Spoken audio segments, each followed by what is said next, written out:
दोस्तों बात है सन 1965 की कि जब महाराष्ट्र के एक चांदीपुरा नामक गांव जिसको नागपुर भी कहा जाता है वहां में दो पेशेंट के केसेस सामने आते हैं। इन दोनों पेशेंट में दोस्तों फ्लू जैसे सिम्टम्स जैसे कि फीवर, हेडेक, वॉमिटिंग देखने को मिलते हैं।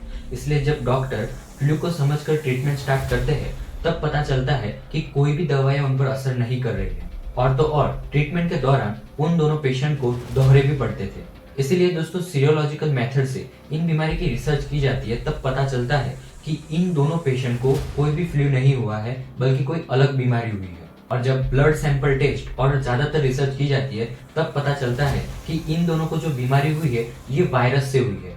और यही वायरस दोस्तों चांदीपुरा नामक गांव से ओरिजिनेट हुआ था, इसलिए इस वायरस को चांदीपुरा वायरस कहा जाता है।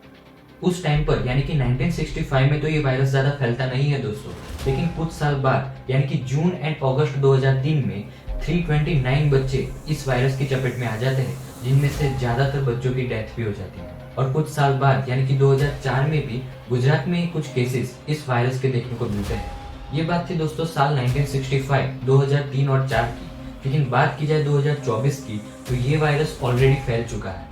शुरुआत के कुछ केसेस दोस्तों गुजरात, मध्य प्रदेश और राजस्थान में से मिलते हैं। वायरस के केसेस को एनालाइज करते हुए दोस्तों पता चलता है कि ये वायरस सबसे ज्यादा गुजरात में फैला हुआ है। इसलिए 26 जुलाई को गुजरात के हेल्थ मिनिस्टर ऋषिकेश पटेल बताते हैं कि अब तक के चांदीपुरा वायरस के 133 सस्पेक्टेड केसेस सामने आ चुके हैं, जिनमें से 37 केसेस कंफर्म्ड है चांदीपुरा वायरस की। और तो और दोस्तों ये वायरस जिनकी उम्र 15 साल से नीचे की है उन बच्चों में सबसे ज्यादा फैल रहा है। इसलिए दोस्तों ये वायरस फिर से बड़ी पैंडेमिक न बने, इसलिए जरूरी है अभी से सावधानी बरतना। दोस्तों आज की इस वीडियो में हम देखेंगे कि ये वायरस आखिर है क्या, इसके सिम्टम्स क्या है, ये कैसे फैलता है और इससे कैसे बचा जा सके। आइए देखते हैं इस वीडियो में।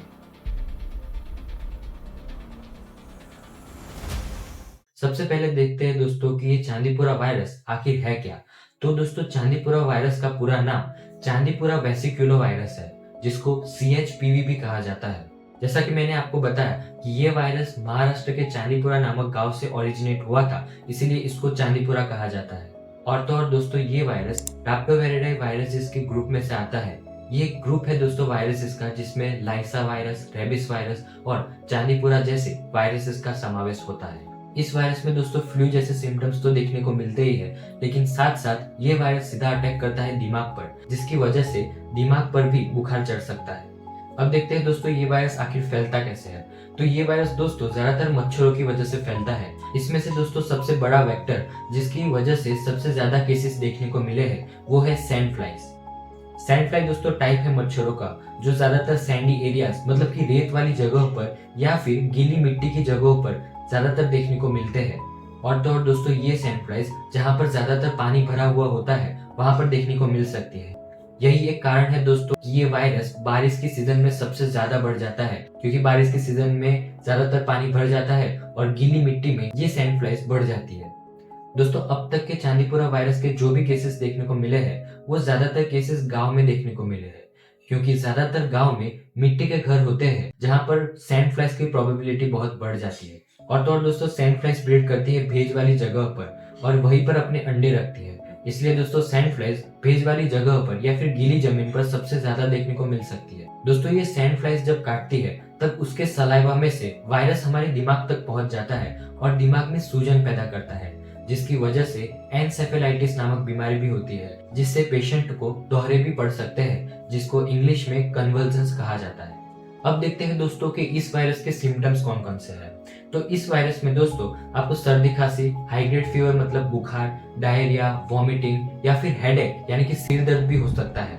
और तो और दोस्तों ये वायरस सीधा दिमाग पर असर करता है, जिसकी वजह से पेशेंट को दोहरे भी पड़ सकते हैं, जिसको गुजराती में खैंच आना भी कहते हैं। तो ये सारे सिम्टम्स है दोस्तों कि जो अब तक के ज्यादातर केसेस में देखने को मिले हैं। अब देखते हैं दोस्तों कि इस वायरस से कैसे बचा जा सके। तो अनफॉर्चुनेटली दोस्तों अभी के लिए इस वायरस की कोई भी स्पेसिफिक एंटीवायरल ट्रीटमेंट या फिर वैक्सीन अवेलेबल नहीं है, यानी कि हॉस्पिटल में अभी तक जो भी केसेस सामने आ रहे हैं उन पेशेंट्स को फीवर, सर्दी खांसी या फिर कन्वर्जेंस के लिए इंडिविजुअल ट्रीटमेंट दी जा रही है। कोई भी स्पेसिफिक एंटीवायरल ट्रीटमेंट या फिर वैक्सीन इस वायरस के लिए अभी के लिए अवेलेबल नहीं है, यानी कि इस वायरस की वैक्सीन अब तक खोजी नहीं गई है।